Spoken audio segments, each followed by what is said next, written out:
Hi, everybody. My name is Jennifer, and I wanted to share my near death experience with you. This was years ago. I was in a major car accident, and I broke my leg in 4 places and was taken to the area hospital. And that's when a fatty embolism or a blood clot from my leg went up to my lung and collapsed it. Which is pretty rare. So that happened, and I was put on a ventilator for a while because I wasn't breathing on my own.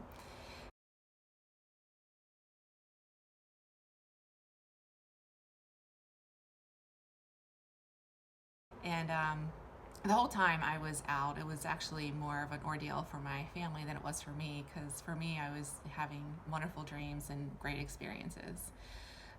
So through my experience on the medical side, I actually wound up becoming a donor or a candidate to be a donor because I was getting, my condition was getting to the point where the doctors couldn't do anything.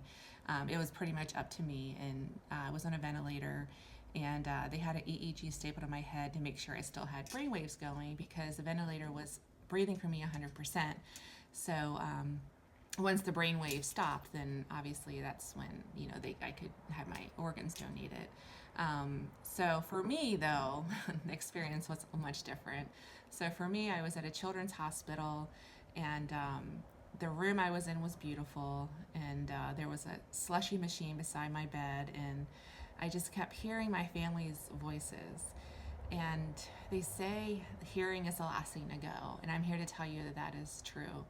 Um, I was in a coma, medically induced coma, because the breathing machine was working for me 100%. I wasn't breathing at all on my own, but I still heard my family's voices, and it was all encouraging words. I didn't hear chatter or nurses or anything. I just kept hearing my family say, "Come on, Jen, you can do it. You can get better. You can do it. You can do it." And of course, that was all very encouraging, and it was great to hear.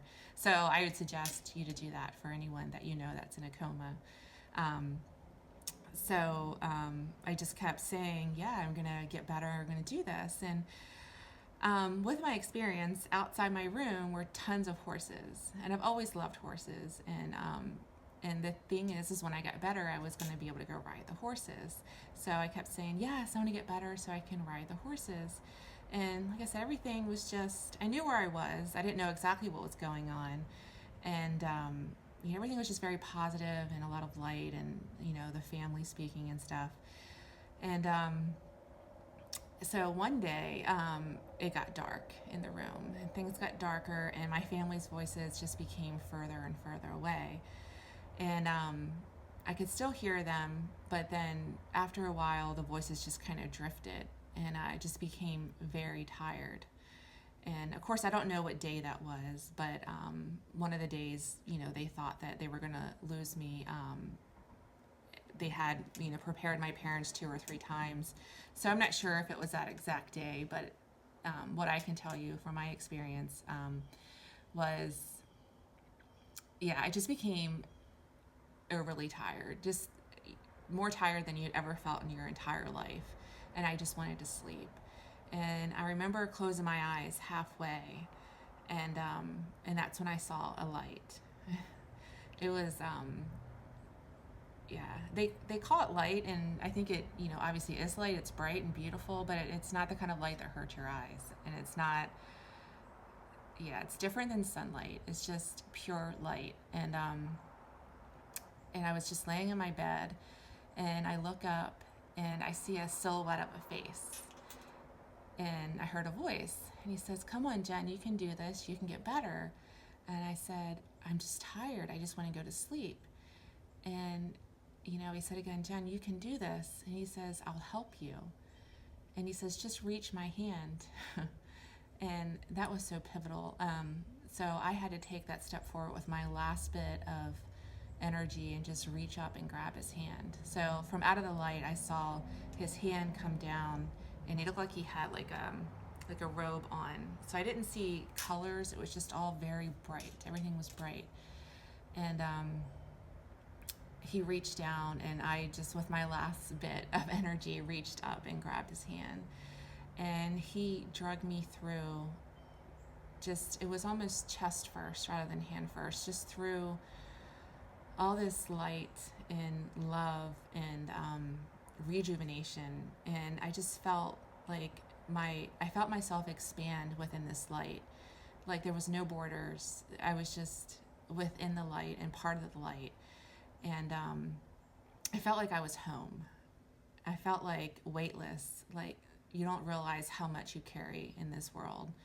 And you don't realize until it's gone just how light and weightless and free, free and expansive and large and part of something just huge. I mean, it's just,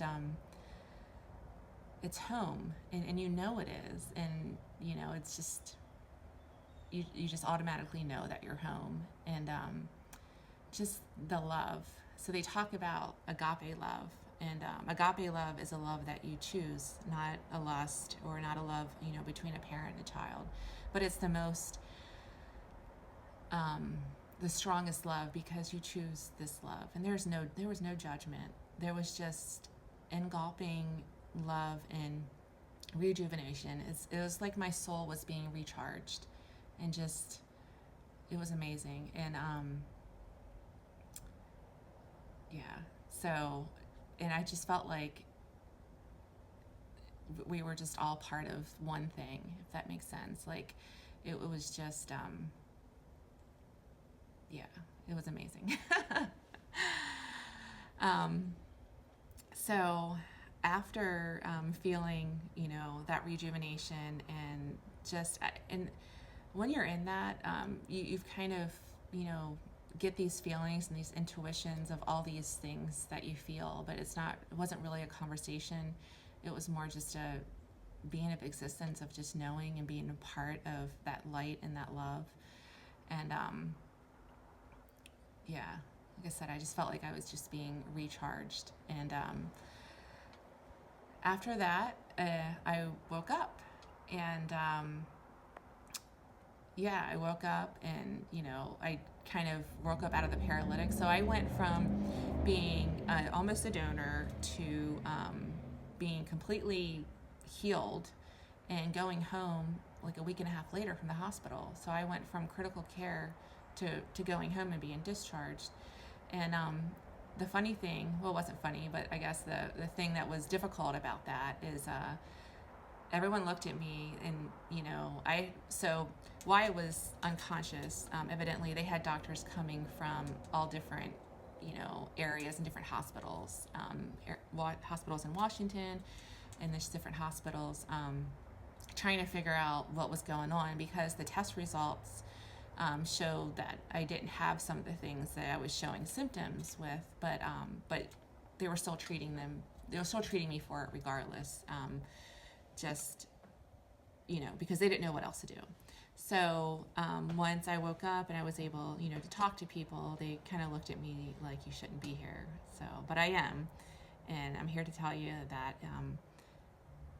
yeah, heaven is beautiful, and we are, just as it says in the Bible, God is love, God is light, and we are made in His image. So I believe that wholeheartedly, through my experience, that our image through God is His love and His light, and that's what we're here to share. And it's the most powerful thing that we have as humans. I mean,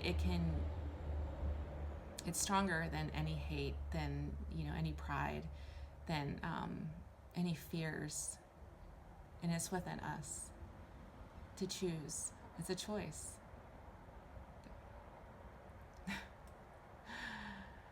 So choose love, and let your light shine.